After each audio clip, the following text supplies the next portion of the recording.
Paz e bem, meus irmãos e minhas irmãs. Estamos na segunda-feira da primeira semana da Quaresma. Hoje a igreja celebra a festa de São Policarpo, bispo. Ele foi bispo de Esmirna e foi martirizado em 155.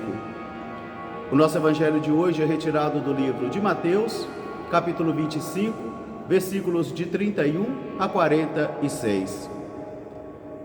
Naquele tempo, disse Jesus a seus discípulos: quando o Filho do Homem vier na sua glória, acompanhado dos seus anjos e sentado em seu trono de glória, todos os povos da terra comparecerão diante dele, e ele vai separar um dos outros, como alguém que separa os cabritos das ovelhas.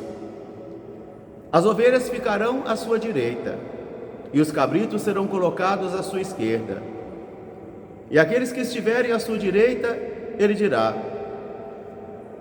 bendito os filhos de Deus, venha participar da glória do Filho do Homem, porque eu tive fome e me destes de comer, eu tive sede e me destes de beber, eu era estrangeiro e me acolhestes em tua casa, eu estava nu e me vestiste, eu estava preso ou enfermo e me visitastes. Vinde participar da minha glória. Então eles perguntarão: Senhor, quando foi que te vimos assim e te socorremos? E ele disse: todas as vezes que fizestes isso a um dos pequeninos dos meus irmãos, foi a mim que o fizestes. Depois dirá aos que estiver à sua esquerda: afastai-vos de mim, malditos, porque não me socorrestes nos momentos que eu necessitava. Eu tive fome e não saciastes a minha fome. Eu tive sede e não me socorrestes. Eu vivia nu e não me vestistes. Eu era estrangeiro e não me acolhestes em tua casa. Eu estava enfermo ou preso e não fostes me visitar. E eles também perguntarão: mas Senhor, quando foi que te vimos assim e não te socorremos? E ele dirá: todas as vezes que não fizestes isso a um dos pequeninos dos meus irmãos, foi a mim também que não o fizestes. Por isso, ide padecer no fogo eterno. Palavra da salvação. Meus irmãos, minhas irmãs, continuamos a nossa caminhada quaresmal. E eu quero renovar com vocês, ou repetir para vocês, que o tempo da Quaresma é um tempo de retiro de toda a igreja no mundo inteiro. É um movimento de peregrinação espiritual, onde eu e você devemos visitar o nosso coração, devemos realizar a nossa peregrinação espiritual pela nossa vida e não pela vida do outro, para que dentro de nós tomemos consciência e reconhecemos também todas as forças de mal que existem em mim e que existem em você, e que vai fortalecendo cada vez mais a nossa incoerência ou a nossa hipocrisia. Todos nós carregamos luz e trevas. Todos nós carregamos dois animais dentro de nós, um feroz e um pacífico, de modo que vai ser fortalecido aquele que nós alimentarmos mais.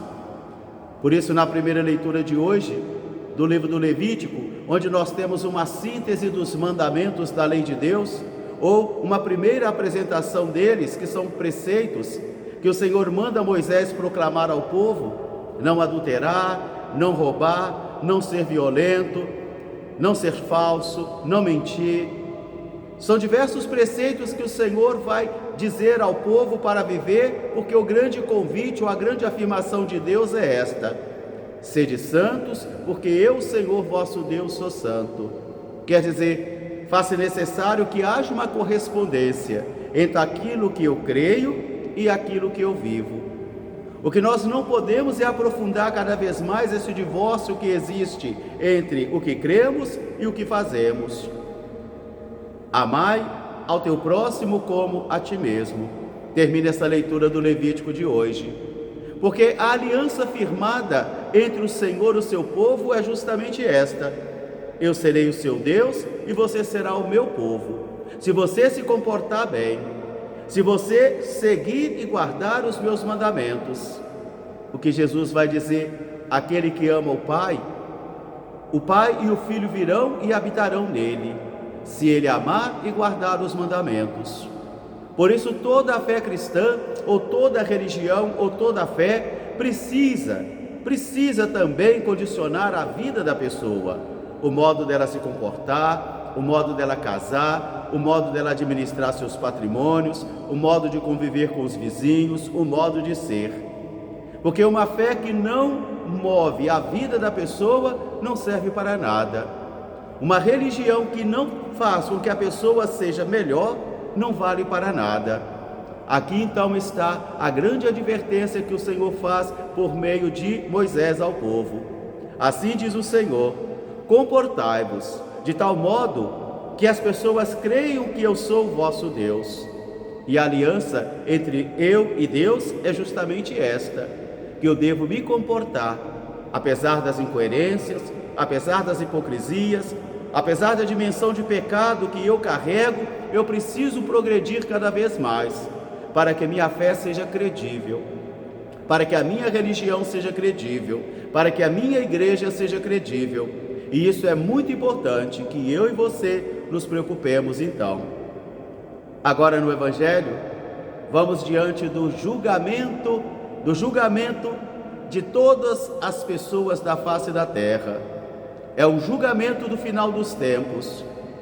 Foi muito mal interpretado, muito mal compreendido por muitas gerações, onde a gente pensava que só basta fazer da igreja um espaço de assistência social, de entregar cesta básica, entregar comida, entregar isso, entregar aquilo, e já está bom, já estamos salvos.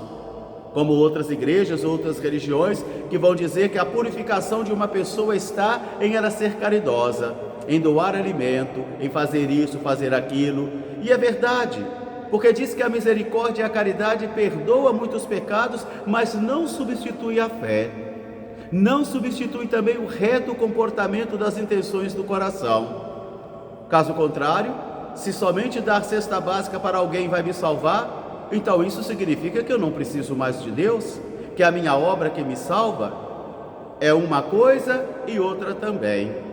A minha fé deve vestir os nus, deve saciar os famintos, deve dar água aos sedentos, deve visitar os que estão presos e enfermos, deve também amparar os peregrinos, por causa da minha fé, por causa do Senhor.